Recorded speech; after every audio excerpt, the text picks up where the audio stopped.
अस्सलाम वालेकुम dear members, कैसे हैं आप लोग? ठीक ठाक हैं? उम्मीद है कि आप सब लोग काफ़ी एनर्जेटिक होंगे। वीकेंड स्टार्ट हो गया और वीकेंड पे आपको पता है स्पेशली यूएई में हम लोग वीकेंड्स का बड़ा बेसब्री से इंतज़ार करते हैं, क्योंकि पूरा हफ्ता काफ़ी हेक्टिक होता है। फैमिली को टाइम देने के लिए शॉपिंग ग्रॉसरी किसी के लिए हमारे पास टाइम नहीं बचता। तो लेकिन आपको पता है कि यूएई में जहाँ हम लोग बहुत ब्लेस्ड हैं, हमें अल्लाह ताला ने बड़ी अच्छी जगह पे रखा हुआ है। गवर्नमेंट और इन लोगों ने हमारी काफ़ी ख्याल रखती है, हमें कोरोना और तमाम एसओपीज़ बड़े अच्छे तरीके से फॉलो करा रहे हैं। They are providing us the best services in the world.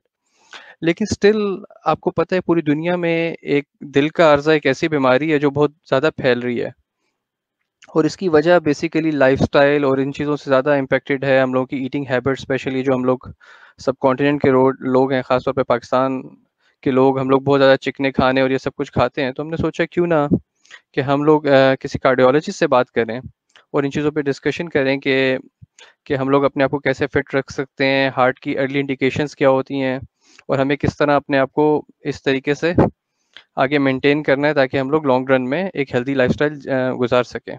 वैसे ही पिछले दिनों वर्ल्ड हार्ट डे भी गुजरा है, तो उसके तनासब से बड़ा बेहतरीन मौका था। तो हमारा को राब्ता हुआ डॉक्टर एहसन है from Karachi. Is a cardiologist, और ये काफ़ी जब स्पेशली जब कोरोना का में लॉकडाउन के दिन हुए, तो इन्होंने भी अपना जो है ना, इन्होंने सोचा कि किस तरह ये लोगों की खिदमत करें, और ये भी एक ऑनलाइन मोड पे आ गए और उन्होंने व्हाट्सएप और ऑनलाइन तरीक़ों से काफ़ी मरीज़ों की खिदमत की, उनको कंसल्टेंसी दी। मतलब हार्ट, कार्डियो के बारे में भी बहुत सारे पेशेंट्स को इन्होंने रिकवर भी किया। तो चलें हम उन्हीं से बात करते हैं और देखते हैं कि कैसे आगे चलता है। अस्सलाम वालेकुम डॉक्टर एहसान, कैसे हैं आप? ठीक-ठाक हैं? Walaikum Salam, Sahib. How are you? Assalamu alaikum, everyone. Sir I am fine, thank you. First of all thank you कि आपने हमें जॉइन किया। So sir Thank you for basically, having me. हाँ sir, thanks a lot for giving time to us. Sir जैसे कि मैं आपकी profile देख रहा था कि आपने आपने स्पेशली कोरोना के दिनों में काफ़ी काम किया है, और आपने ये जो ऑनलाइन मोड इख्तियार किया है जो बड़ा डिफरेंट है, क्योंकि आपको पता है कि हमारे यहाँ पाकिस्तान में स्पेशली डॉक्टर्स एक ऐसा शोबा है जिनको हम टेक्नोलॉजी के लिए थोड़ा बैकवर्ड कहते हैं। ये बहुत कम लोग ऑनलाइन या इन टेक्नोलॉजीज पे काम करते हैं जिस पे आपने काम किया। तो this is a very different thing, और उसके टॉप पे आप definitely national institute of cardiovascular diseases Karachi से भी मुंसलिक हैं। तो आपको पता है वर्क प्रेशर और इन सब चीज़ों के बावजूद, तो आपके दिमाग में कैसे आया कि आप ऑनलाइन जाएं और लोगों को सपोर्ट करें और लोगों को बताएं कि कैसे काम किया जा सकता है? And how it all started, sir? Thank you, Zaid. First of all, I would like to thank everyone जो कि एक ये ग्रुप है पाकिस्तानीज इन एंड मुझे आप लोगों ने कांटेक्ट किया। आई एम ऑनर्ड, और स्पेशली मेरी अपनी कम्युनिटी जो कि इस वक्त यूएई में रह रही हैं in the state of Al Ain. तो कमिंग टू योर क्वेश्चन कि कैसे ये जो है पता लगा मुझे और कैसे मेरे दिमाग में आइडिया आया। जब लॉक कोरोना जब स्टार्ट हो रहा था in the like late December and early January, तो उस वक्त का हमारे जो ऑडियंस थे, हमारे जो लोग थे, वो इस चीज़ को बिल्कुल भी सीरियस लेने को तैयार नहीं थे। फर्स्ट वेव जब तक एंड नहीं हुई तो बहुत हद तक जो है वो लोगों ने उस वक्त भी इसको सीरियस नहीं लिया था। इवन ऐसा मौका आ गया था कि मुझे खुद वीडियोस जो है वो करनी पड़ी बताने के लिए लोगों को कि this is a grave reality. और इस चीज को जब तक आप सीरियस नहीं लेंगे, इस चीज को जब तक आप जो है वो उसको समझेंगे नहीं, तब तक आप इसको जो है वो बिल्कुल भी इसको टैकल नहीं कर सकते हैं। और इसको हम बिल्कुल भी इलाज नहीं कर सकते हैं जब तक हमारे जो लोग हैं, हमारे जो अपनी पब्लिक है, वो इस बारे में प्रिकॉशंस नहीं लेगी। सो जब लॉकडाउन की बात आई, गवर्नमेंट ने लॉकडाउन करने का जो है वो फैसला किया, तो मतलब like just like every one of you, I was just sitting in my home and I was watching TV, और I was just scrolling Facebook। तो वहां पर जो है मुझे एक लाइक एक वीडियो, जस्ट लाइक एक वीडियो चल रही थी, तो किसी इंटरव्यू लिया जा रहा था उसमें। तो उसमें बैकग्राउंड के अंदर जो है मुझे लाइक लोगों के उन्होंने कंसर्न्स पूछे कि क्या कंसर्न्स है आपको, लॉकडाउन हो जाएगा तो क्या आपको मुश्किलात पेश आएंगी। तो उसमें से जैसे कुछ आंसर्स आए, तो एक बैकग्राउंड में मुझे उस शख्स का आज तक मैं उसको देख नहीं पाया, मैंने वो वीडियो बहुत दफा देखी। एक शख्स के मुंह से एक चीज निकली कि लॉकडाउन हो जाएगा, हम अपने बीमार को कहाँ लेके जाएंगे, हमारे घर में बूढ़े बुजुर्ग हैं, हम उनको कहाँ लेके जाएंगे। तो वो चीज मुझे हिट की। जब उसने मुझे हिट किया तो आई थॉट ऑफ समथिंग कि क्यों ना इस चीज को जो है वो थोड़ा सा एक डिजिटलाइज किया जाए और इस चीज को यूटिलाइज भी किया जाए इस तरह से कि हमारे पास जो लोग हैं उनको घर से बाहर भी ना निकलना पड़े। और सेकेंडली ये है कि उनको वो मसाइल कि जिसके लिए हमें हॉस्पिटल से एक्सपोज होने की जरूरत नहीं है, हमें लाइक कोविड से एक्सपोज होने की जरूरत नहीं है, हमें किसी इंसान से एक्सपोज होने की जरूरत नहीं है, कोई ऐसा जरिया जो है वो बनाया जाए। तो फिर उसके बाद आई स्टार्टेड टेकिंग स्टेप्स और with in a matter of like 12 to 16 hours ये सारा कुछ जो है वो पूरा सेटअप किया मैंने। और अल्हम्दुलिल्लाह इस पे बहुत अच्छा रिस्पॉन्स आया, बहुत ही लोगों को जो है वो इस चीज़ से फ़ायदा हुआ अल्हम्दुलिल्लाह। और जो सबसे इम्पोर्टेंट बात और सबसे खुशी की बात जो मेरे लिए है वो ये है कि इस चीज़ से लेकर लोग जो हैं हमारे, उनको किसी भी किस्म का फाइनेंशियल बर्डन जो है वो बेयर नहीं करना पड़ा। क्योंकि हमारे पास हमारे कंट्री के अंदर आप लोगों को जो है वो पता होगा, इस चीज़ का बेहतर पता होगा, आप लोग ज़ाहिर है यहीं से ही आप लोग मूव आउट हुए हैं कि मेडिसिन, डॉक्टर्स और ये जो हेल्थ है, ये दो हमारे पास जो है ना वो उसमें डिवाइडेड है। एक आपका जो है वो है गवर्नमेंट सेक्टर जिसका बहुत बुरा हाल है, बिल्कुल। एक है प्राइवेट सेक्टर जिसका बहुत अच्छा हाल है, लेकिन दैट इज वे एक्सपेंसिव। सो यहाँ हमारे लोग, उन लोगों के लिए इस चीज का फायदा ये हुआ कि उनको घर बैठे ही एक ऐसी सर्विस मिल गई कि जिससे उनको कहीं जाना नहीं पड़ा और that is also free of. That's great. नहीं एहसान, बहुत कम लोग हैं जो इस तरह सोचते हैं। I really appreciate your efforts, ये जो आपने किए हैं, this is really great efforts. तो वैसे डॉक्टर एहसान, आपने कब ये सोचा कि आप कार्डियोलॉजिस्ट बनेंगे, या ये किस तरह आपके उसमें आया? क्योंकि usually a lot of people who are related to medical field, मतलब कि उनमें से बहुत सारे लोग डिफरेंट फील्ड्स चूज करते हैं।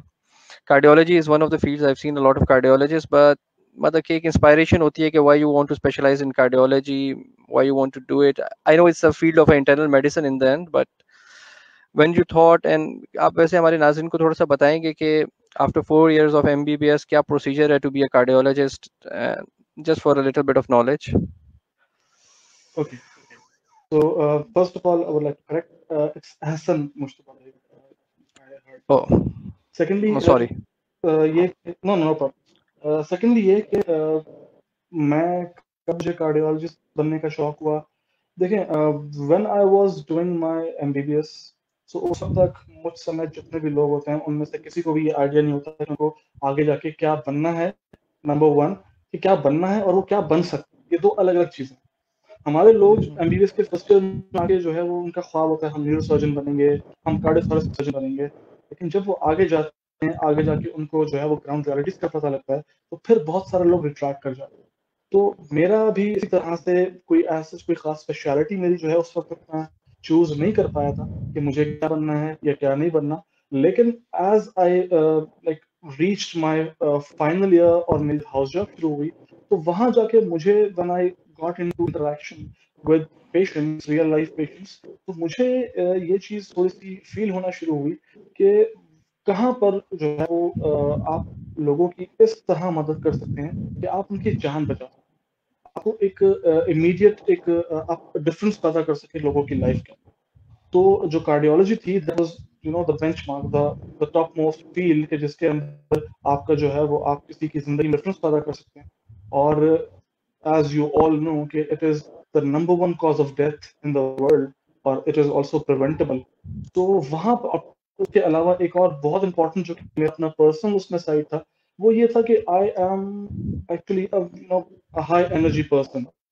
मुझे हर चीज जो है वो लाइक करने की और आगे बढ़ बढ़ के करने की, और मुझे वो लाइक वो चीज नहीं है कि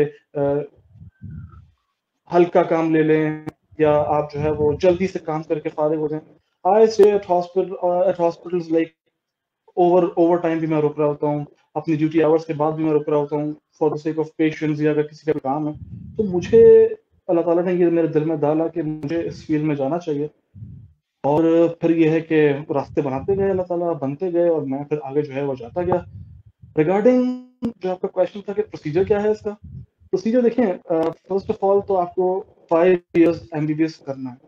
अब वो प्रोवाइडेड कि आपका 5 years MBBS with in 5 years हो जाए, उसमें थोड़ा सा डिले होता है, वो 5 से 5.5 या 6 years जो है वो जाए। उसके बाद you do a 1 year house job, आपको 1 साल हाउस जॉब करना पड़ता है, और house job is the toughest period in the life of a doctor. उसमें literally you work like donkeys, I am sorry to say this word, लेकिन yes, we do work like donkeys।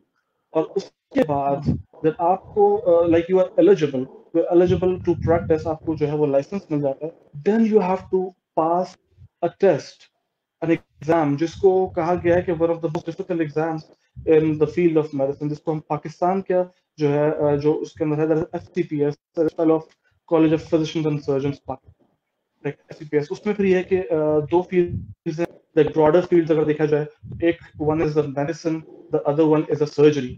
और फिर अगर आप मेडिसिन चूज करते हैं, then you go into the further branches. उसमें फिर ये है कि you have all the fields, like you have to do अगर if you're choosing the field of cardiology, so you have to do a 2 year internal medicine, like जिसमें you learn about everything, every disease, जिसमें you practice medicine. Then after you are done with the 2 years medicine, then trickle down to आपका जो specialized field है, that is cardiology, और वो फिर further 3 years की होती है। So it's 2 plus 3, 5 years, plus 5 years of MBBS, 10 years, and plus 1 year of house job, 11 years, and provided कि आपके तमाम exams first attempt में clear हो. So it's like, it's a long road, or at the end you get the fruit.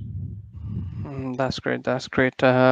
In USA, it's one of the highly paid profession as well. I'm not sure how it is going in Pakistan, but definitely cardiologists, because एक stats है कि हर 35 second में दुनिया में एक बंदे की death जो है due to heart related issue होती है, तो इसकी वजह से काफ़ी इसका डिफरेंस भी आ रहा है। लेकिन डॉक्टर एहसान, मैंने रिसेंटली एक चीज़ देखी है जो बड़ा डिफरेंस है कि हमारे जब हम बच्चे थे तो हम हमेशा देखते थे बूढ़े हैं, कोई हमारे दादा वालदेन, मतलब इन दादा दादी दोस्तों के साथ इस एज के लोगों का हम लोग सुनते थे कि हार्ट अटैक हो गया है या कुछ हो गया है।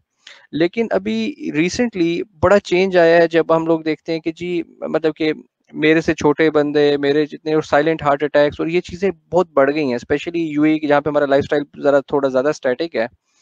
क्योंकि बाहर की एनवायरनमेंट बहुत हीटेड होती है, तो usually people are sitting always in air condition, और अल्लाह के फजल से जो ईटिंग हैबिट्स हैं वो भी काफ़ी, क्योंकि हाईली मतलब हम लोग रिच डाइट्स ले रहे हैं और चलना फिरना कम है। तो आपके ख्याल से क्या ये एक एग्रीवेटिंग फैक्टर है, या ओवरऑल वर्ल्ड एक जेनेटिक चेंजेस आ रही हैं जिसकी वजह से हो रहा है? और स्पेशली साइलेंट हार्ट अटैक जिसे कहा जाता है, ये क्या चीज़ है, और स्पेशली यंग एज में ये क्यों इतना बढ़ रहा है, इतना इसमें क्या डिफरेंस आ रहा है?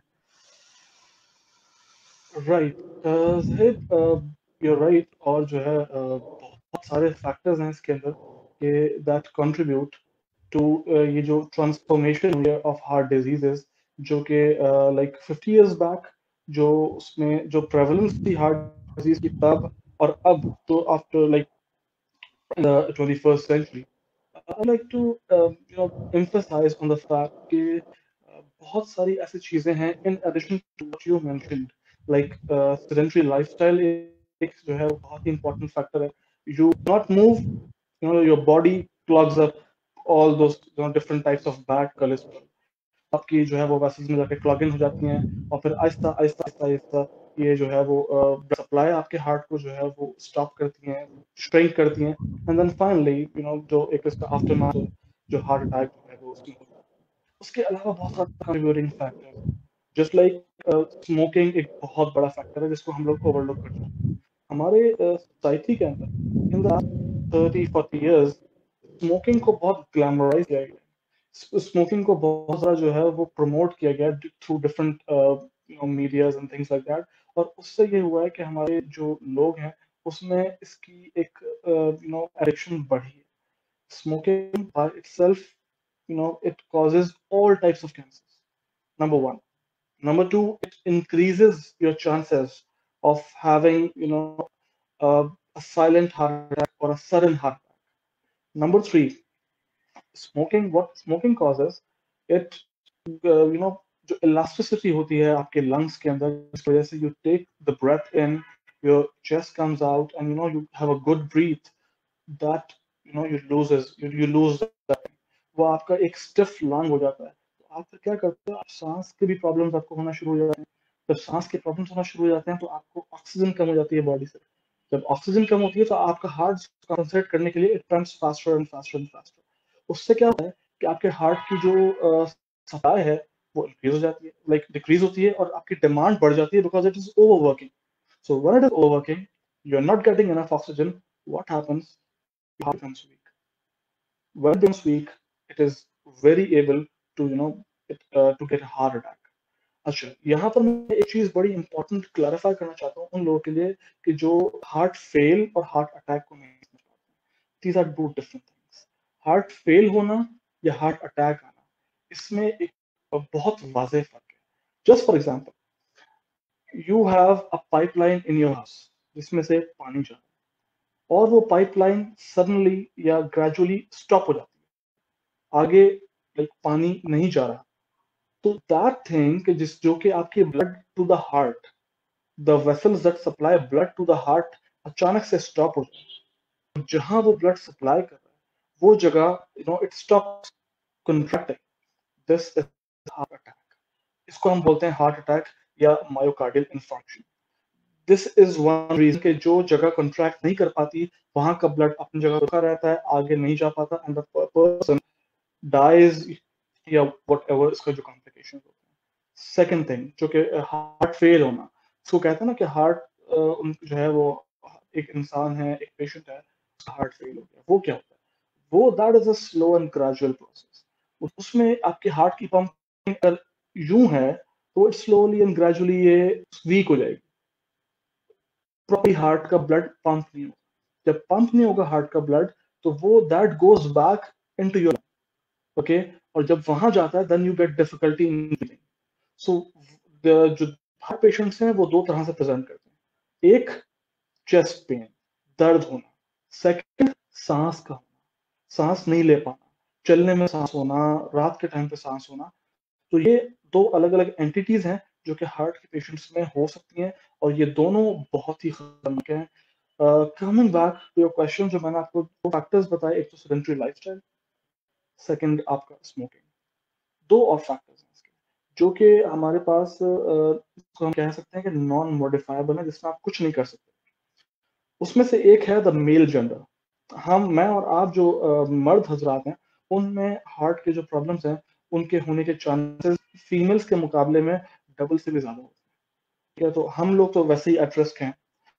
तो उसके अलावा सोने पे सुहागा वो क्या कहते हैं कि हम स्मोक भी कर रहे होते हैं, तो वो एक और हमारा जो है बढ़ा देता है हमारा रिस्क। फिर हमारा सेडेंटरी लाइफस्टाइल, और उसके अलावा एक और फैक्टर कि जो हम चेंज नहीं कर सकते, वो है हमारी फैमिली बैकग्राउंड। अगर हमारी फैमिली में हमारे first degree writers, that means your mother, your father, your sister and your brother, अगर इनमें किसी में आपका हार्ट प्रॉब्लम्स हैं, लाइक अगर किसी में आपको हार्ट अटैक की हिस्ट्री है, तो उसमें you have an increase chance कि आपको भी वो चीज हो सकती है, right. And last but not the least, जिसको हम बहुत ही हम हल्का ले रहे होते हैं, दैट इज डायबिटीज। डायबिटीज इस वक्त पूरी दुनिया में इसकी prevalence in the last 20 to 30 years double हो गई। every third person in the world is diabetic. And what diabetes do, ये आपके जो हार्ट है, आपके आईज हैं, आपकी किडनीज हैं, एवरीथिंग, एवरी ऑर्गन, आपका ब्रेन है, उसको जाके स्लोली एंड ग्रेजुअली स्लो करता रहता है, और जब ये स्लो होता है eventually it fails. These are the factors.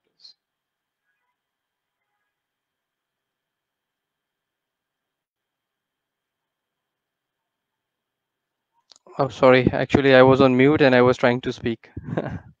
नहीं, thanks doctor Ehsan, it's very informative. लेकिन आपने जहाँ बहुत सारे फैक्टर्स बताए, इसमें एक चीज़ still I want to ask कि फूड का क्या इसमें रोल है? Process food, fatty food, specially आपको पता है कि जैसे आप कराची से हैं, मैं लाहौर से हूँ, हम लोग वहाँ पे पाए और निहारी और इनके बगैर नहीं रह सकते, और कराची के भी हालात कुछ ऐसे ही हैं। तो इसका क्या इम्पैक्ट आता है आपके ये हार्ट के ऊपर, स्मोकिंग और इन सब चीज़ों के अलावा, और जो पोल्यूशन में स्मोकिंग है स्पेशली? अब आपने एक चीज़ लाहौर के बारे में देखी होगी कि हमारा जो इंडेक्स है पोल्यूशन का वो बहुत बढ़ चुका है। मतलब it's one of the most polluted cities in the world. मतलब तो इसका भी कोई इम्पैक्ट आता है हार्ट के ऊपर या कोई चीज़? और उसके अलावा आपका जो वेट है, ओबेसिटी, ओवरवेटनेस, इन सब लोग इनका भी इम्पैक्ट है, या जो जो फैक्टर्स आपने बताए हैं they are the only main critical factors sir? अच्छा, मैंने अभी सारे आपको जो फैक्टर्स बताए थे, दीज वर द वंस जो मॉडिफाइबल हैं, नॉन मॉडिफाइबल है, जिनको हम चेंज नहीं कर सकते। Like your age, like your gender, like your family history, like your lifestyle, जिसको हम थोड़ा बहुत चेंज कर सकते हैं, लेकिन आप अपसाइड डाउन नहीं कर सकते। बहुत कम ऐसे लोग होते हैं जो कि अपसाइड डाउन अपना लाइफस्टाइल कर सकते हैं। रिगार्डिंग योर क्वेश्चन के हम क्या चीजें हैं, लाइक जो प्रोसेस फूड आपने कहा, उसके अलावा आपने जो है वो कहा कि एक चीज जस्ट स्लिपिंग मेरे माइंड से, आपने क्या पूछा था कि एक तो ये लाइफस्टाइल था, अच्छा स्मोक स्मोक, यस, जो हमारा environment pollution, pollution, right, environmental factors. Exactly. तो देखिए, वेट का एक बहुत बड़ा इफेक्ट है, क्योंकि आपका वेट रिफ्लेक्ट करता है कि आपके अंदर का जो कोलेस्ट्रॉल है, आपके अंदर का जो लाइक फैट्स हैं, वो कहाँ कहाँ जमा है। अगर आपके वेट, आपका बॉडी के ऊपर वो वेट लाइक पाइल अप हो रहा है, ठीक है, सो दैट मीन्स कि जाहिर है आपके जो वेसल्स हैं उसमें भी पाइल अप हो रहा होगा, उसमें भी ऐसा ऐसा जमा हो रहा होगा, बिकॉज वो भी बॉडी का पार्ट है। So when you have visible fat, when you are visibly obese, that means definitely you will have fats या cholesterol in your vessels, and that is the main factor कि जो आपको जो है वो prone करता है to these heart diseases. Regarding the second thing, हम जो pollution की बात करें, वेरी इंपॉर्टेंट, हम जो डायरेक्टली स्मोक करते हैं वो तो आपको एक्टिवली आपके अंदर जो है वो लाइक एक आपके लंग्स को पोल्यूट कर रहा है, लेकिन जो आपका एयर पोल्यूशन है वो it just act passive smoke, जो इतने हमारे पास जो हमारी बहुत ही जो डर्टी किस्म की हमारी जो एनवायरनमेंट है, और खास तौर पे ये जो इन दीज मंथ्स जो कि अभी आने वाले हैं, इसमें जो ये आपका स्मॉग और ऑल द एयर पोल्यूशन, जो ये सारी चीजें होती हैं, तो एक ऐसा इंसान जिसका जिंदगी में इस सिगरेट को मुंह नहीं लगाया हो, या ऐसा इंसान जिसने कभी भी जो अपने आप को फिट रखा हो, फूड के मामले के अंदर भी उसने अपने आप को जो है वो लाइक हेल्दी रखा हो, लेकिन दिस इज वन थिंग कि जो उस लेवल तक नहीं, लेकिन एटलीस्ट कुछ हद तक जो है वो आपके लंग्स को और इन टर्न आपकी जो पूरी बॉडी की जो मैकेनिक्स हैं उसको डिस्टर्ब कर सकते हैं। रिगार्डिंग द फूड पार्ट, कि हम प्रोसेस फूड और ये तमाम चीजें जो कर रहे होते हैं, डेफिनेटली नेचुरल जो फूड्स हैं दे आर ऑलवेज बेटर, और प्रोसेस फूड्स को आप कभी भी नेचुरल फूड से कंपेयर नहीं कर सकते। लेकिन ये है कि आप जो है वो अपनी जो प्रोसेस फूड्स हैं, आपके जो सिंथेटिक फूड्स हैं, उनकी कंजम्पशन को आप बैलेंस कर सकते हैं। किससे बैलेंस कर सकते हैं? With your exercise, with your life. आप अगर कुछ चीज खा रहे हैं तो आप तो कंज्यूम करें, खा के जस्ट हम जो खा के लेट जाते हैं, सोफा सोफा लाइफ हमारी जो होती है, खा के लेट गए एंड जस्ट वॉचिंग टीवी और जस्ट स्क्रॉलिंग सेल फोन, तो वो चीज बहुत हद तक जो है वो slowly and gradually over the time of years आपके अंदर जो है वो जाके आपको प्रॉब्लम कर सकती got your point doctor Baig. तो डॉक्टर बेग, तो आपके ख्याल से एक कॉमन पर्सन को, जैसे स्पेशली ये जो साइलेंट का जो एक कॉन्सेप्ट है, इसको डिटेक्ट करने का कोई वे है, या कौन सी ऐसी सिम्टम्स हैं जो अगर मेरे अंदर या किसी भी मेरे इर्द बंदे को आ रही हैं तो immediately I need to seek medical attention? आप क्या इसको देखते हैं, या किस तरह आप इसको डिफाइन कर सकते हैं? है। अच्छा, ये वो तमाम चीजें हैं जो कि आप पूछना चाह रहे हैं कि हम किसी चीज को होने से पहले प्रिवेंट किस तरह करें, हम जी लोग सर। अर्ली डिटेक्शन किस तरह कर सकते हैं। जी, अर्ली डिटेक्शन या इंडिकेटिव फैक्टर्स क्या हैं? जैसे कि मुझे अगर कुछ क्या फील हो रहा है तो मुझे I should not take it lightly and immediately seek medical attention, या professional medical guidance. Right, right. अच्छा, सबसे इम्पोर्टेंट चीज उन लोगों को तो सबसे अलार्म हो जाना चाहिए कि जिनके अंदर, जिनकी फैमिली के अंदर, जिनके लाइक पेरेंट्स में या आपके सिबलिंग्स के अंदर you know heart problems already हो चुके हैं, उनको तो ऑलरेडी अलार्म हो जाना चाहिए। उनको तो अपनी स्क्रीनिंग के लिए बाय द एज ऑफ 30 उनको डॉक्टर से रुजू कर लेना चाहिए। कि अगर किसी के पेरेंट्स फॉर एग्जांपल अगर उनको बिफोर द एज ऑफ 50 अगर हार्ट प्रॉब्लम्स हो गए हैं, you go to the doctor immediately after the age of 30 कि screen me for all these things. Secondly, वो लोग कि जिनके रिस्क फैक्टर्स ज्यादा हैं, खासतौर पर जो कि डायबिटिक है, जिनको डायबिटीज है, इवन कंट्रोल्ड है, वो लोग भी या जिनको हाइपरटेंशन है, किसी का ब्लड प्रेशर का प्रॉब्लम किसी को अगर रहता है, या फिर अगर किसी को किडनीज का प्रॉब्लम है या वो डायलिसिस पेशेंट है। जैसे कुछ लोग होते हैं जो कि बहुत अर्ली एज से डायलिसिस जो है वो डिपेंडेंट हो जाते हैं। तो ये 3 आपके जो रिस्क फैक्टर्स हैं, ये वो रिस्क फैक्टर्स हैं कि ऐसे पेशेंट्स को तो आपके जो स्क्रीनिंग है वो बहुत अर्ली एज पे हो जानी चाहिए। आपने इससे पहले शुरू में क्वेश्चन किया था कि आज हम लोग देख रहे हैं कि बहुत ही अर्ली जो है वो हार्ट अटैक्स हो रहे हैं, और पहले ज़माने में हम सुनते थे कि शायद सिर्फ ये it is a disease of the elderly. मैं आपको ये बताना चाहता हूँ कि आई have seen a patient as young as 18 years old coming with a heart attack and dying on the spot.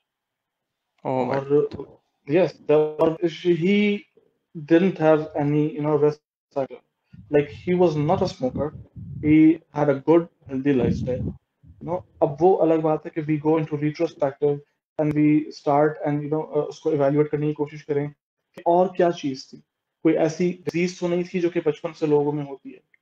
वो भी कुछ डिजीजेस ऐसी होती हैं कि जो कंजेनिटल होती हैं, वो भी आपको प्रोन करती हैं टू हार्ट अटैक्स। कुछ आपकी जो है वो फैमिली स्ट्रॉन्ग हिस्ट्री होती है जो पता नहीं चलती, ठीक है, वो भी अचानक से जो है वो प्रेजेंट करती है इन द यंग पॉपुलेशन। तो these are the various factors that contribute to heart disease. got your point, Dr. Beg. So in reality is all about कि अगर आप जाके स्क्रीनिंग कराएं या फैमिली इनहेरिटेंस देखें, बट कोई ऐसे इंडिकेटिव फैक्टर्स नहीं है जैसे जो एज अ नॉर्मल पर्सन के मैं फील कर सकूं कि अगर मुझे ऐसा हो रहा है तो मुझे जाना चाहिए, आई हैव टू मुझे जाके मेडिकल टेस्ट के अलावा कोई तीसरी ऑप्शन नहीं है, दूसरी ऑप्शन नहीं है मेरे पास। Is that correct doctor Baig? या तो इसमें जो कुछ मेरा ये चीजें बिल्कुल हैं, वो कुछ कुछ सिम्टम्स हैं कि जिनको हमें जो है वो लाइटली नहीं लेना चाहिए, या ऐसे सिम्टम्स के जिनको हम ओवरलुक कर जाते हैं। वो बड़े ही इनके इम्पोर्टेंट सिम्टम्स होते हैं। किसी ऐसा पेशेंट, कोई ऐसे इंसान के अंदर कि जिसमें आपको कोई प्रीसीडिंग रिस्क फैक्टर्स नहीं है, कोई डायबिटीज नहीं, कोई ब्लड प्रेशर नहीं, स्मोक नहीं करते, ठीक है, और उसके अलावा उनका लाइफस्टाइल भी हेल्दी है। उनमें ऐसा क्या हो कि आप उनमें अगर जो सिम्टम्स हो फिर आप जाइए और उनको एवेल्युएट कीजिए। तो सबसे इम्पोर्टेंट फर्स्ट और फॉरमोस्ट जो कि सिम्टम है हमारा कार्डियक डिजीजेस का, that is the chest pain. जो चेस्ट पेन आपको होता है उसको कभी भी लाइट नहीं लेना चाहिए। चाहे आपको बहुत सारे लोग डिफरेंट ओपिनियंस दे रहे होते हैं कि चेस्ट पेन है, गैस हो गई होगी, या चेस्ट पेन है, आपका मसल पुल हो गया होगा। हमारे हर कोई ऐसा कुछ होता है तो हर कोई जो है वो उनकी अपनी ओपिनियंस होती हैं। कोई कहता है भाई तुम्हारी नाफ चढ़ गई है, कोई कहता है तुम्हें जो है वो गैस हो गई है, कोई कह रहा है फटा खिंच गया। अब मतलब नहीं, मतलब वो क्या चीजें जो है वो इस तरह की जो कहते हैं। लेकिन अगर आपको चेस्ट पेन, और चेस्ट पेन की भी बहुत स्पेसिफिक टाइप, हर चेस्ट पेन को आप जो है डिफरेंशिएट आप नहीं करेंगे, लेकिन वो आपको जो है वो एक तरह से हिंट दे सकते हैं। ऐसा चेस्ट पेन, मैं चेस्ट पेन के आपको कैरेक्टरिस्टिक बताने लगा। ऐसा चेस्ट ओके। पेन जो कि हैवीनेस की तरह present all over the chest from the centre to the left side present करें, can or can not radiate to the left arm, can go to the jaw, can go to the neck, or can go to your upper back. ये उन patients के लिए है कि जिनको previously diabetes नहीं, normal patient. Central chest pain, heaviness radiating to left arm or not radiating to left arm, to the jaw, to the neck, or not radiating to the jaw or the neck, और साथ में क्या हो, ये optional है। ये सिर्फ chest pain के साथ ही सारी चीजें प्लस माइनस। स्वेटिंग बहुत ही स्पेसिफिक चीज है टू द कार्डियक चेस्ट। और कभी कभी ऐसा भी हो सकता है कि you feel like throwing up, you feel like nausea, या फिर आपको अगर तो जो है वो साथ में you feel like difficulty breathing. It's all like above upper part of the chest, the heart, the difficulty in breathing, the nausea and the things, the radiation. अगर इस तरह का पेन आपको एट रेस्ट हो रहा है या ऑन एक्सर्टिंग हो रहा है, immediately seek medical. Got your point, Dr. Ehsan. Quite helpful. I'm really grateful, Dr. Beg, for this.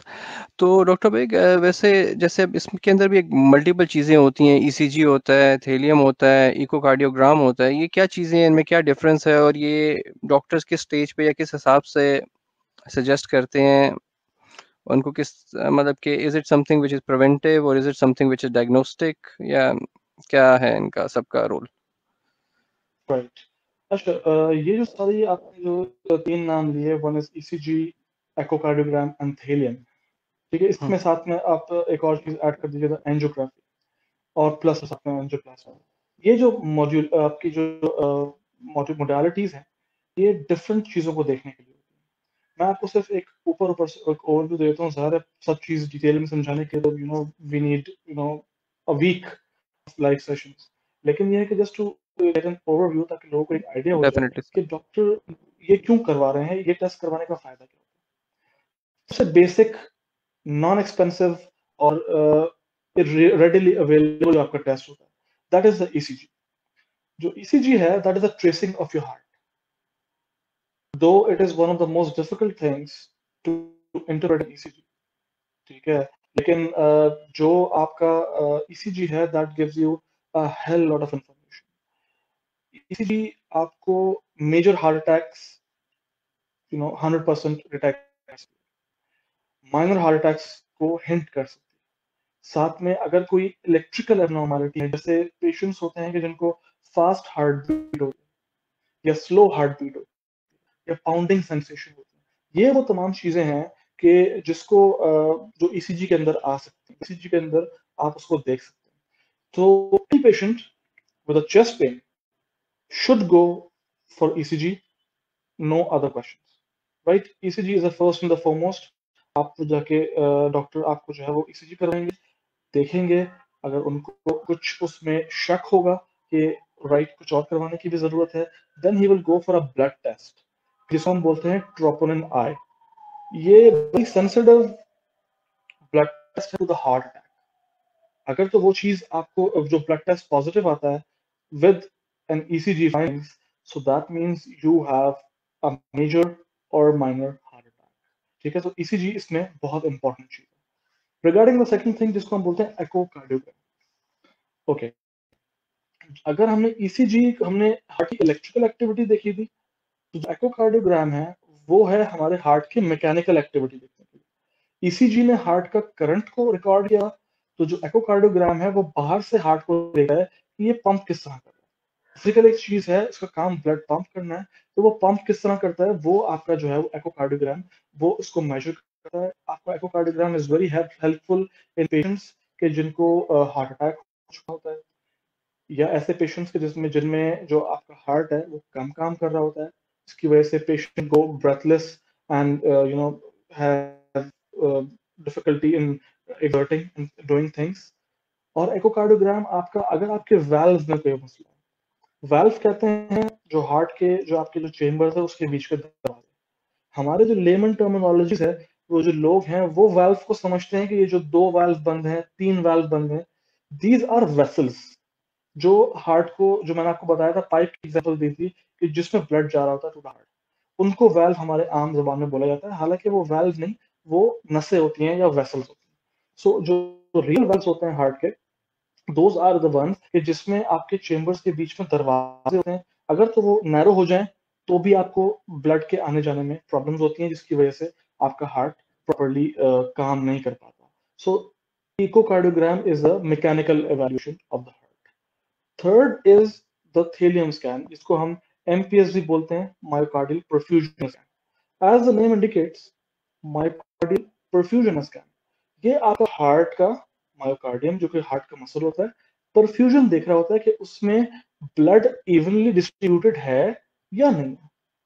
ये उन लोगों में किया जाता है कि जिनमें आप यू आर नॉट श्योर कि if the heart is getting adequate blood supply और नॉट, ठीक है। तो एंजियोग्राफी से पहले आप थेलियम स्कैन करा सकते हैं, जस्ट टू सी कि आपका हार्ट प्रॉपरली परफ्यूज हो रहा है या नहीं हो रहा है। अगर, और this is a non invasive thing, आप, it's just like an ultrasound, you just lay at the table और वो आपको ऊपर से एक अल्ट्रासाउंड जाता है, एंड देन आपको वो एक like it gives you an hint कि आपका जो है वो heart is it getting enough blood supply और नॉट। अगर वो आपको हिंट देता है कि no the heart is not getting enough blood supply, then you go for an invasive test जिसको हम बोलते हैं angiography. What is angiography? Angiography अब तो आजकल तो इट्स हैपनिंग लाइक ईसीजीज, इतना फ्रीक्वेंटली जो है वो हो रही है, लेकिन पहले जो like if you go 20 years back, 30 years back, तो angiography was happening like it's a very big thing. Angiography कराने के लिए या बाईपास कराने के लिए लोग बहुत ज्यादा उस चीज को बड़ी चीज समझ रहे होते हैं। तो मैं आपको एक छोटा सा एक चीज बताता हूँ कि एंजियोग्राफी होती क्या है, जो कि लोग इतना परेशान होते हैं। देखिए, एक चीज है आपने बाहर से देखा हार्ट को, आपने इलेक्ट्रिकल ईसीजी से देख लिया, मैकेनिकल एको से देख लिया। अब आपने फिजिकली अंदर जाके जो आपकी हार्ट है, उस हार्ट के ऊपर जो वेसल्स जा रही हैं, उसके अंदर जाके आप देखें कहां पर कोलेस्ट्रॉल जमा फिजिकली। तो वो जो है it happens through a camera, और वो camera it goes inside the heart vessels, और वहां जाके वो फिजिकली देखता है कि यहाँ पर कोलेस्ट्रॉल इतना है, यहाँ नहीं है, ये clear vessels. So this is the process of angiography. आप जो है वो एक लाइक जस्ट लाइक अ कैनुला, एक कैनुला आपको लगता है तो हाथ में या आपके पाँव में एक कैनुला लगेगा, और बस वो एक वाहिद तकलीफ दह चीज है जो पेशेंट को होती है। उसके बाद पेशेंट को कोई तकलीफ नहीं होती। अंदर पूरा कैमरा भी जा रहा होता है, पेशेंट की स्टेज अवेक, उनको जो है वो कुछ चीज तंग नहीं कर रही होती है, वो मॉनिटर पर देख भी रहे होते हैं। We do angiographies daily, like we do around 50 to 70 angiographies a day, और विद हार्ट अटैक्स तो उसमें एंजियोप्लास्टीज करने की भी जरूरत पड़ती है। तो उसमें पेशेंट इज ऑल अवेक, वो देख रहा होता है अच्छा यहाँ पर ये है, यहाँ पर ये हो रहा है। हम उनको बताते भी जाते हैं कि देखें आपकी इस जो है वेसल में ये मसला है, आपकी इस नस में ये मसला है, आप इसमें आपको जरूरत है खोलने की, इमरजेंसी है अगर, तो हम उसको उसी वक्त ही स्टेंट ले जाके उसको खोल भी देते हैं। वो वेसल जो है वो पूरी ओपन हो जाती है, जो कोलेस्ट्रॉल होता है वो पूरा क्रश हो जाता है। So angiography is just the test to see vessel, and angioplasty is just deploying a stent, a spring to keep that vessel open. I got your point. Very informative, Dr. Beg. आपने बड़े आराम से दरिया को गूजे में बंद कर दिया. It was an amazing description.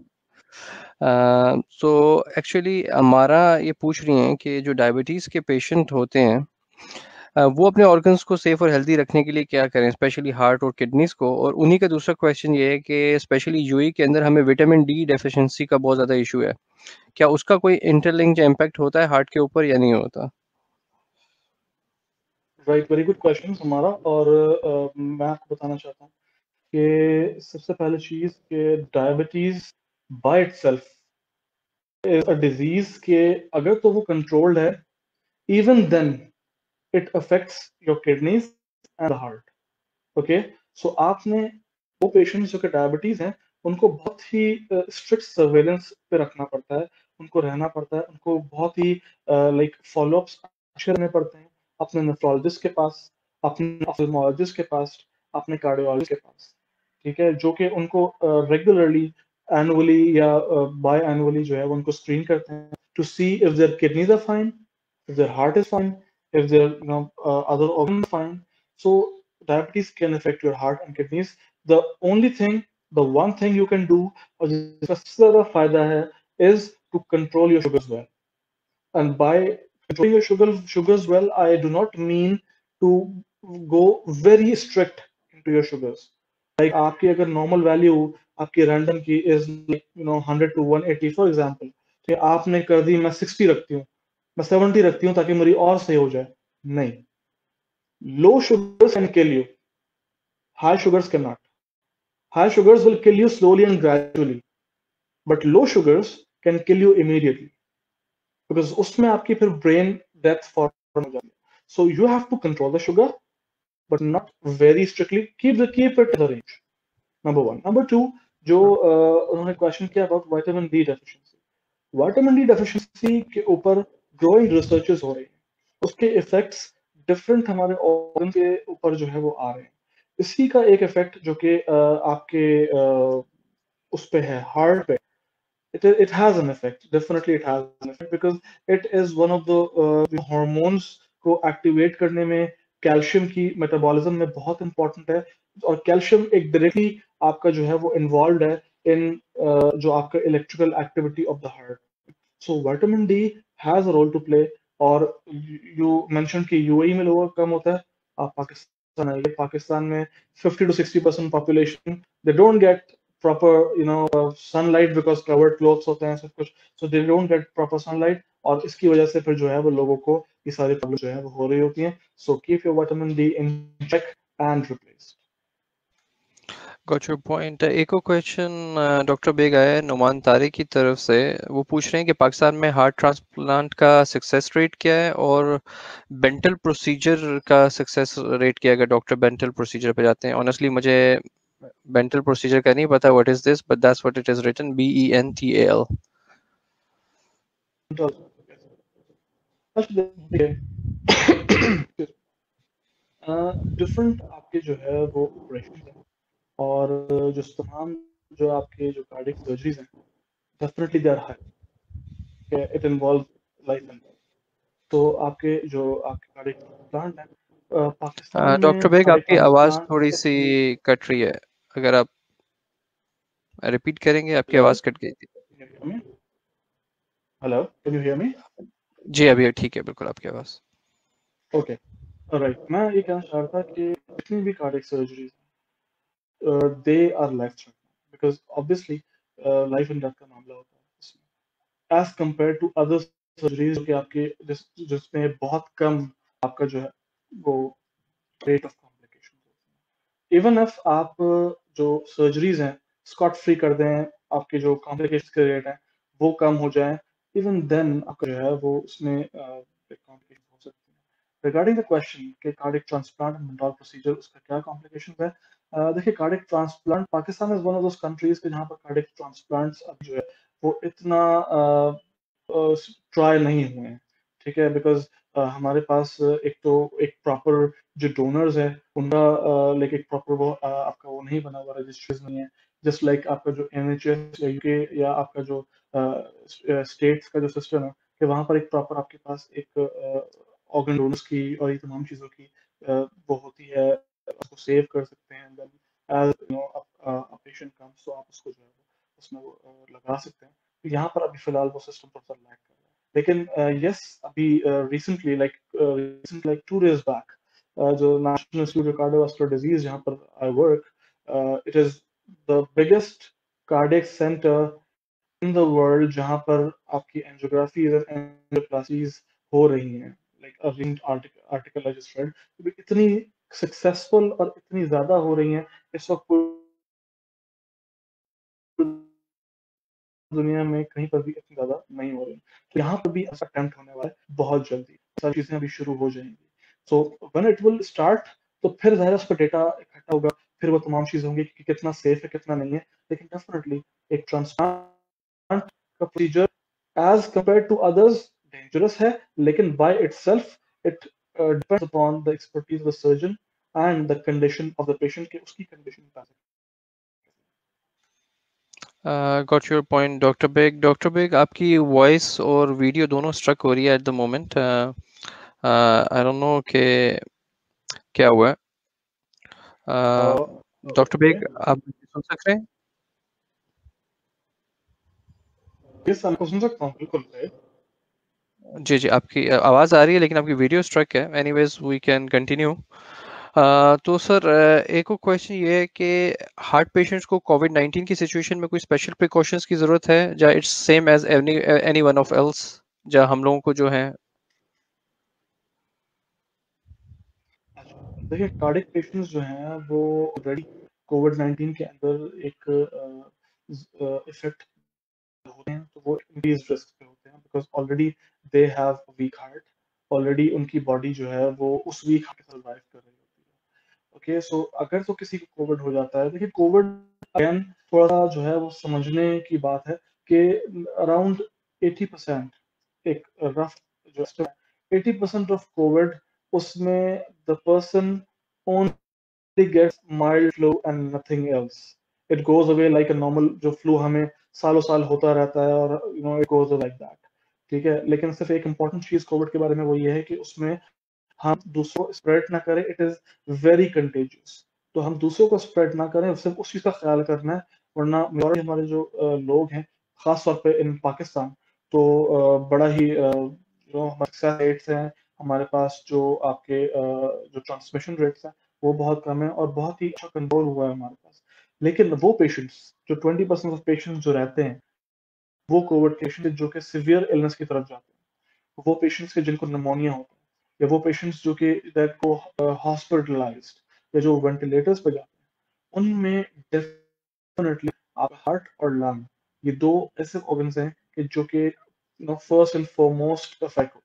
और ऐसे में प्रिकॉशंस, ज़ाहिर है आपके जो फिजिशियंस हैं और जो आपकी जो एक पूरी एक टीम है, जिसमें आपकी आईसीयू टीम, आपकी कार्डियोलॉजिस्ट, आपके पल्मोनोलॉजिस्ट, क्रिटिकल केयर की टीम, ये तमाम जो है वो लोग पूरा एज अ टीम जो है वो मैनेज कर रहे होते हैं, तो वो जो है बेहतर तरीके से देख रहे होते हैं। लेकिन प्रिकॉशंस की जहाँ तक बात है, ऐसी कोई प्रिकॉशन जो है वो ये नहीं है कि मैं आपको बताऊं कि आपने ये करनी है जिससे आप कोविड के अंदर जो है वो कर सकते हैं या बच सकते हैं उससे। The only thing that can prevent covid is precautions, social distancing, mask, sanitization. Definitely वो तो एक जर्नल जो है वो तो आजकल डेफिनेटली हर चैनल्स हर स्ट्रीम पे लोगों को बताई जा रही हैं। तो सर रिसेंटली ये नुमान है वो क्वेश्चन पूछ रहे हैं कि पाकिस्तान में भी स्टंट्स बनना शुरू हुए हैं, तो तो आपका इस बारे में क्या है, जो मेड इन पाकिस्तान स्टंट्स हैं कि वो quality wise are they competitive to the rest of the world? और सेकेंडली उनका एक दूसरा क्वेश्चन ये है कि कई दफ़ा केसेस होते हैं कि स्टंट ब्लास्ट हो जाता है या स्टंट मैल फंक्शन कर जाता है जिससे भी हार्ट अटैक हो जाता है, उसका रेशियो क्या है या उसके चांसेस और प्रोबेबिलिटी कैसी है? अच्छा, वेरी गुड क्वेश्चन, और ये बड़े ही इंपॉर्टेंट है, इसको क्लियर आउट किया जाए हम लोगों ने। देखें, stents, made in Pakistan stents all of a sudden use होना शुरू नहीं है। फॉर ऑल दोस पीपल कि जिनको लग रहा है कि बस अभी फैक्ट्री से निकले हैं और उन्होंने जो है वो आके यूज करना शुरू कर दिया as an experiment, no, not at all. Made in Pakistan stents काफी अरसे से ट्रायल प्रोसेस में थे। उनको जो है वो एज अ ट्रायल जो है वो उनकी एफिकेसी के अंदर, कि जिनमें लो रिस्क डिजीज होती है, कि जिसमें आप एक ऐसा स्टेंट जिसको आप क्वालिटी वाइज आपने यू थिंक कि इट इज कम्पेटिटिव, आप अगर उसमें जो है वो ट्रायल पेशेंट्स, उन पेशेंट्स के अंदर कि जिनको कंसेंट के साथ इस चीज के लिए बताया जाता है और उनमें ट्राई होते हैं, फिर वो डेटा इकट्ठा होता है, उसकी सेफ्टी देखी जाती है, फिर वो अप्रूव होता है, and once it is approved, only then it comes to the market. ऐसे ही कोई भी आके फैक्ट्री खुली, स्टैंड बना और आके जो है वो लगना शुरू होगा। सो पाकिस्तान स्टैंड की जहाँ तक बात है, तो उसमें प्रॉपर ट्रायल्स हुए और इट इज सेफ। लेकिन अब ये देखना है कि कंपेटिटिवली दूसरे जो आपके पास जो स्टैंड्स है उसके मुकाबले में कैसा है, वो विद टाइम जो है वो हमें बेहतर पता लग सकता है कि उसकी सेफ्टी। अभी तक जो चीजें, जो ट्रायल्स उस पर हुई है, it is equally competitive to all international standards जो कि स्ट्रेंथ है हमारे पास। एक और क्वेश्चन आपने मुझसे पूछा था कि strength जो ब्लास्ट हो जाता है या स्टेंट है वो आपका खराब हो जाता है। देखिए, स्टेंट ब्लास्ट एक तरह से हो नहीं सकता। क्यों नहीं हो सकता? क्योंकि स्टेंट इज लाइक नेट, एक लोहे की जाली, जिसको स्प्रिंग की तरह हम उस जो आपकी जो वेसल या पे उसमें दीवारों से चिपका देते हैं, लग जाता है। दैट इज जस्ट लाइक एक आपकी, समझ लीजिए कि अगर मैं उसको आपको बताऊं कि जस्ट लाइक अ नेट, वो आपके एक लोहे की नेट है जो कि आपके उस पे लगा है। अच्छा, वो ब्लास्ट नहीं हो सकता। हाँ, एक चीज हो सकती है कि वो स्टेंट ब्लॉक हो जाए। वो ब्लॉक क्यों हो सकता है? कि अगर किसी की बॉडी के अंदर आपका कोलेस्ट्रॉल, या जो हम बोलते हैं कि आपकी बॉडी के अंदर जो क्लॉटिंग टेंडेंसी है वो ज्यादा है, या किसी के अंदर अनकंट्रोल्ड डायबिटीज है, या किसी के जी। अंदर अनकंट्रोल्ड हाइपरटेंशन, या किसी का बॉडी का जो फैट आपका जो प्रोफाइल है बहुत ज्यादा है, तो वो क्या होगा, जो स्टेंट लग जाएगा तो उसके अंदर जाके slowly and gradually globules fat के वो जमा होने लगेंगे। और जब वो जमा होने लगेंगे तो डेफिनेटली आपने उसको वैसे को तो खोल दिया, फिर एक टाइम आएगा कि आपकी इन तमाम लापरवाहियों की वजह से, जो आप अगर शुगर कंट्रोल नहीं कर रहे हैं, बीपी कंट्रोल नहीं कर रहे हैं, या फिर उन चीजों की स्मोक आप कर रहे हैं, तो वो स्टेंट स्लोली एंड ग्रेजुअली उसमें फैट जमा हो के वो बंद हो जाएगा। वो जब बंद हो जाता है then you get again a heart, ठीक है। और फिर जब वो हो जाता है फिर उस स्टेंट को वापस से रिपेयर करना वो काफी मुश्किल होता है as compare to first time of stent. अच्छा, thank you doctor Baig for clarifying the point. एक और क्वेश्चन आया है कि ओवरवेट होने से हार्ट पल्पिटेशंस हो सकती हैं कि नहीं हो सकती हैं? I am sorry, palpitations you said? जी सर। Palpitations like मैं पूरा क्वेश्चन नहीं सुन सका, please can you repeat it? बस ये कि ओवरवेट होने की वजह से पल्पिटेशंस हो सकती हैं कि नहीं हो सकती हैं, हार्ट पल्पिटेशंस? देखिए palpitations जो है ना वो बजाते खुद एक बीमारी नहीं है। palpitations आपको तब फील होती है कि जब आपका जो हार्ट बीट है वो तेज, आपको खुद अपनी हार्ट बीट जो है वो महसूस होना शुरू हो जाती है। अब वो palpitations की बहुत सारी किस्म होती है, डायरेक्टली ओवरवेट होने से कोई इसका ताल्लुक ऐसा नहीं है। आपका जो ताल्लुक पाल्पिटेशन का है वो है टू द थिंग्स के जो आपके हार्ट रेट इंक्रीज करती है। जस्ट लाइक अगर आपका थायराइड इज ओवरवर्किंग, थायराइड आपके में ग्लैंड होता है, if it is that is overworking तो फिर आपका हार्ट बीट तेज होगा, तेज होगा तो फिर आपको पता लगेगा कि आप, या फिर अगर आपकी बॉडी में आपकी हीमोग्लोबिन कम, आपको एनीमिया है जिसको हम बोलते हैं, आपके नॉर्मल लेवल से अगर हीमोग्लोबिन कम होगा तो हार्ट ऑक्सीजन को सप्लाई करने के लिए एक्स्ट्रा पंप करेगा, और जब एक्स्ट्रा पंप करेगा उसकी हार्ट बीट बढ़ जाएगी, और जब वो बढ़ जाएगी then you will feel that as palpitation। या फिर एक और रीजन इसका हो सकता है कि if you have a valve narrowing, अगर आपकी जो हार्ट के जो चेम्बर्स है उसमें जो उसका दरवाजा है उसमें नैरोइंग अगर आ रही है तो ब्लड उसमें से नीचे घुसने की कोशिश करेगा, उसे बाकायदा लगने की कोशिश करेगा जाने के लिए, तो फिर वो क्या होगा, हार्ट उसको प्रॉपरली जब सप्लाई नहीं मिलेगी तो उसको ओवरकम करने के लिए वो it gets faster, and when it gets faster तो फिर you will feel that as palpitations। So regarding your question, overweight बताते खुद एक palpitations की cause समझ गया। Thank you very much doctor Baig, you clarified it quite beautifully. तो doctor Baig, just to tell you कि आपकी वीडियो अभी तक स्ट्रक है, मुझे नहीं पता उसकी रीज़न क्या है। हम आपकी ऑडियो तो सुन सक रहे हैं लेकिन आपकी वीडियो एक ख़ास फ्रेम के ऊपर फंसी हुई है। तो अगर आप चाहते हैं कि आप रिकनेक्ट कर लें क्विकली तो ये भी कर सकते हैं, एल्स अगर आप चाहते हैं कि हम इसी तरह कंटिन्यू करें तो हम कंटिन्यू भी कर सकते हैं।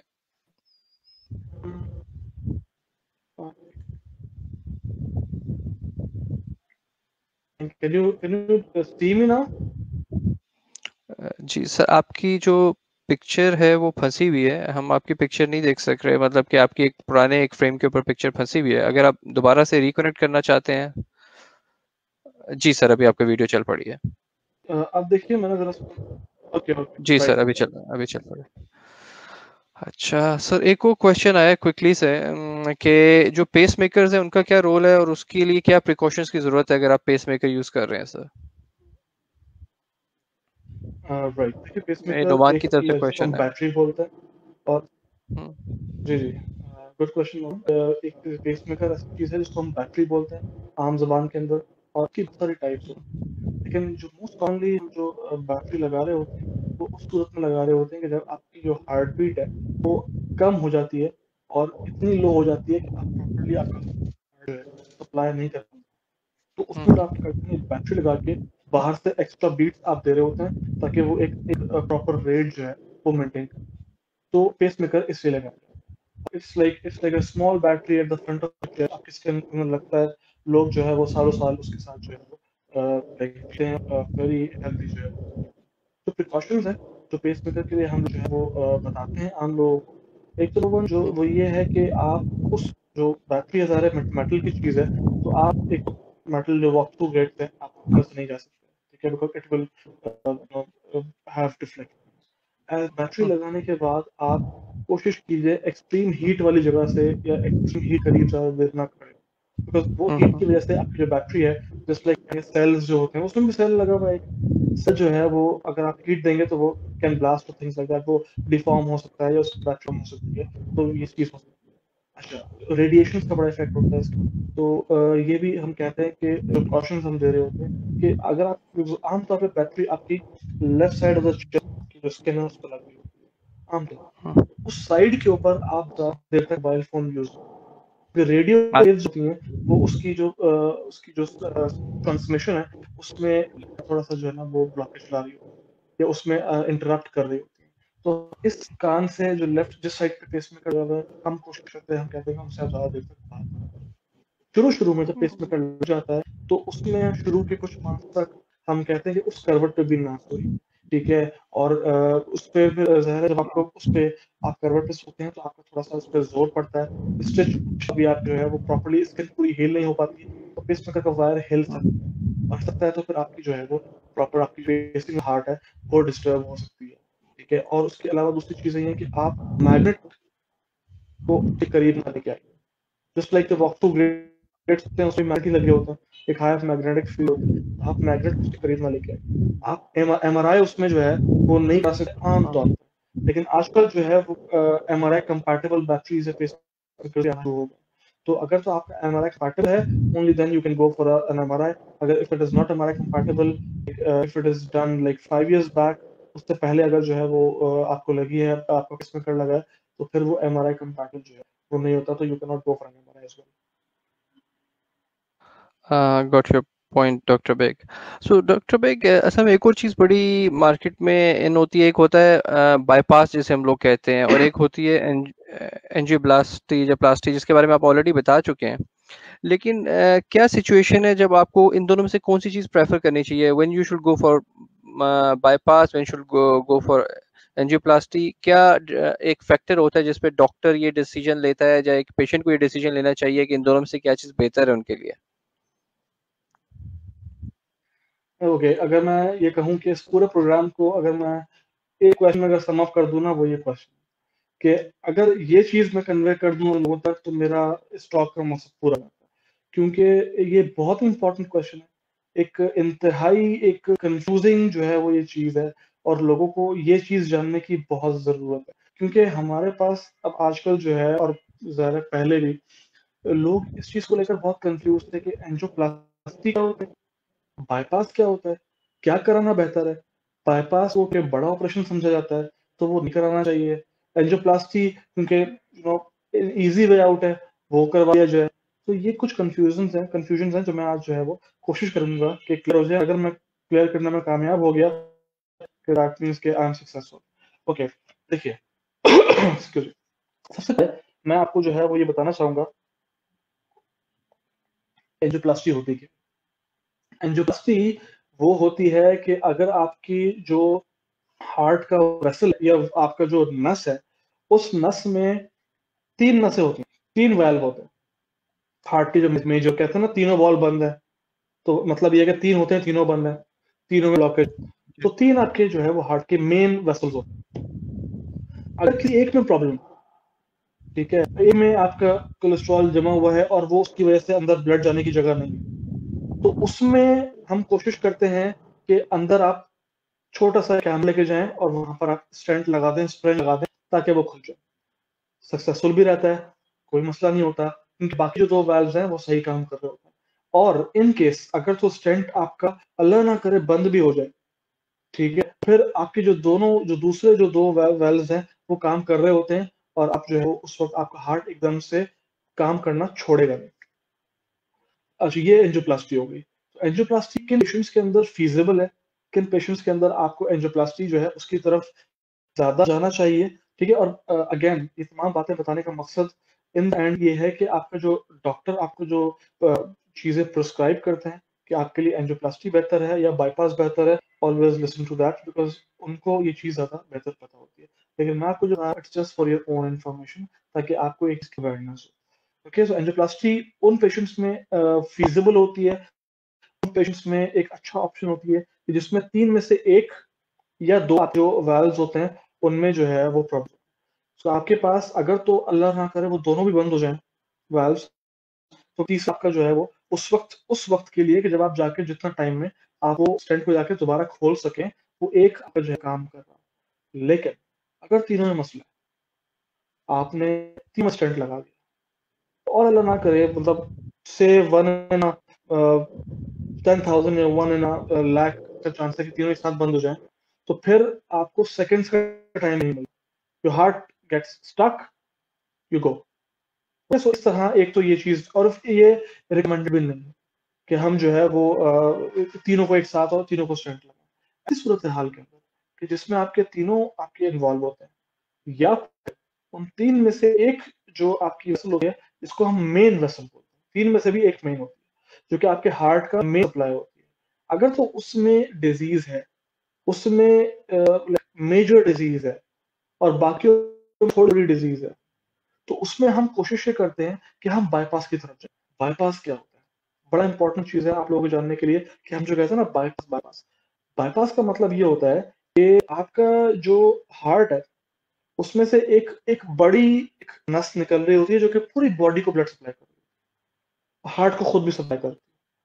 ठीक है, तो वो जो आपका वेसल है उसमें से जो तीन वाल्व आपके हार्ट को सप्लाई कर रहे होते हैं, अगर वो तीनों में ब्लॉकेज आ जाए, तो आपका जो अल्लाह ताला ने एक ऐसा निजाम बनाया है कि वही एक मेन वेसल से एक जो आपकी जो वेसल है, एक आपकी जो नस है वो एक्स्ट्रा पड़ी होती है, एक्स्ट्रा आपकी उसको तो मतलब हम लोग ये कहते हैं कि उसको तो अल्लाह ताला ने बना ही बात के लिए, क्योंकि वो इतना आराम से एक बिल्कुल एक पड़ी होती है कि आपने उसको सिर्फ एक जगह से कट किया और हार्ट से कनेक्ट कर दिया, आपका एक मेजर आपकी जो आपकी हार्ट की जो वेसल है वो सब जो है लाइक उसका फ्लो बहाल हो गया। दूसरा ये कि जो आपका बाईपास होता है उसमें हम यूज करते हैं आपकी अपनी वेसल्स, आपकी अपनी नसें।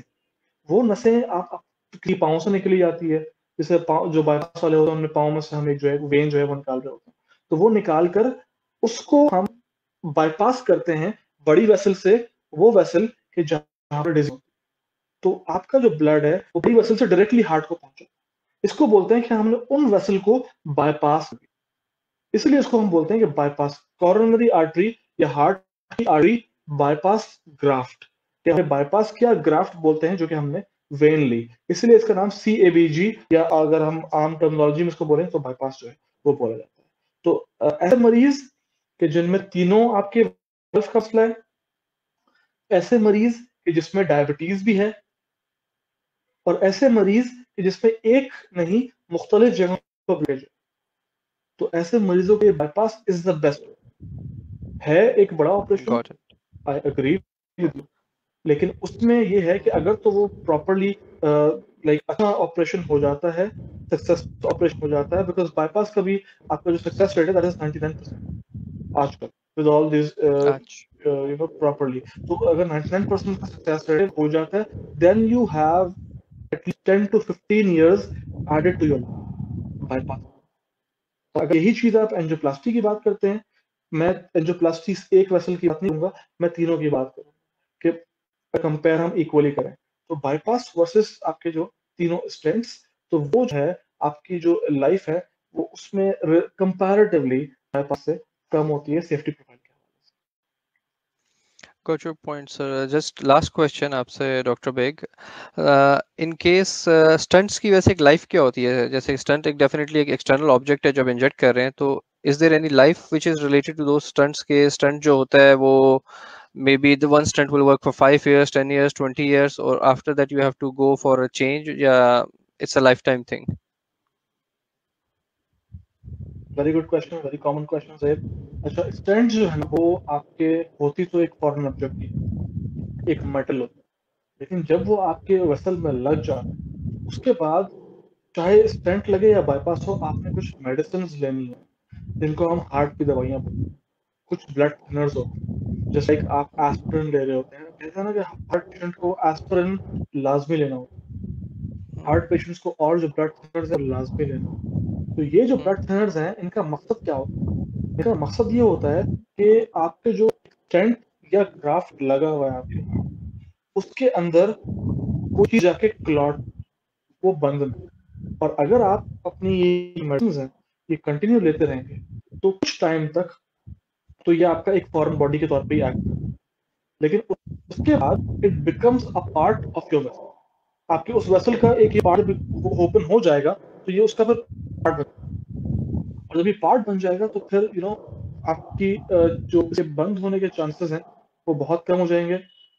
आपने अगर मेडिसिन अपने टाइम पे ली, आपने अपनी शुगर कंट्रोल की, आपने अपना ब्लड प्रेशर कंट्रोल किया, आपने अपनी स्मोकिंग जो है उसको आपने सीज किया, तो ये 3 फैक्टर्स हैं विद मेडिसिन, 4 फैक्टर्स जो आपकी स्टेंट की लाइफ को लाइक फॉर इयर्स बढ़ा सकता है। वो that could be equal to the bypass अगर आप इन चारों चीजों को कंट्रोल कर सकते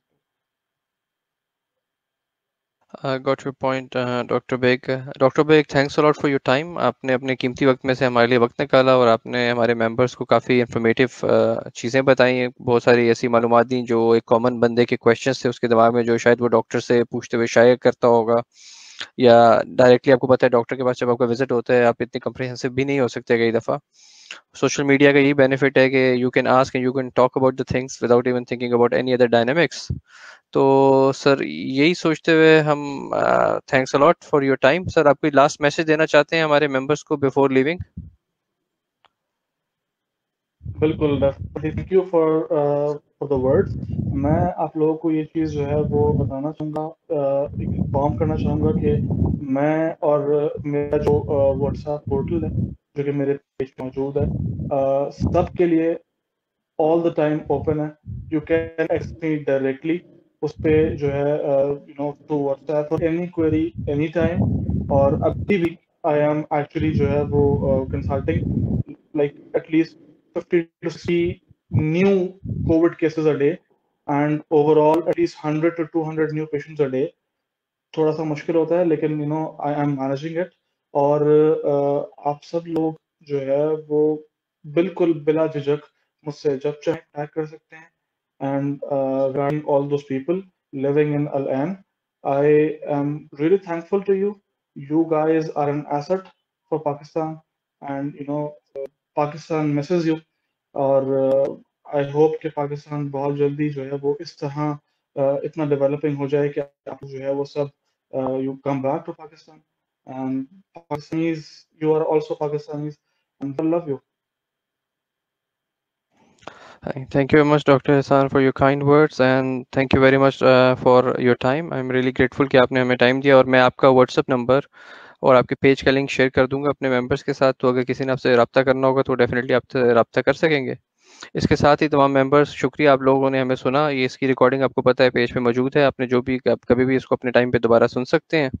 और अगर आपको कोई भी सवाल हो डॉक्टर बेग से तो डेफिनेटली आप प्लीज़ उनके व्हाट्सएप पे जाइए। ये फ्री कंसल्टेंसी ऑनलाइन देते हैं अपने पेशेंट्स को, पाकिस्तानीज को, और ये बहुत ज़्यादा सोशल काम कर रहे हैं। इस लिहाज से इसी वजह से हमने इनसे डेफिनेटली रब्ता किया था, क्योंकि बहुत कम ऐसे डॉक्टर्स हैं जो अपनी कंसल्टेंसी फ़ीस को ख़त्म करके फ्री कंसल्टेंसी और ऑनलाइन इसमें आ रहे हैं। तो this is the greatness of doctor bag.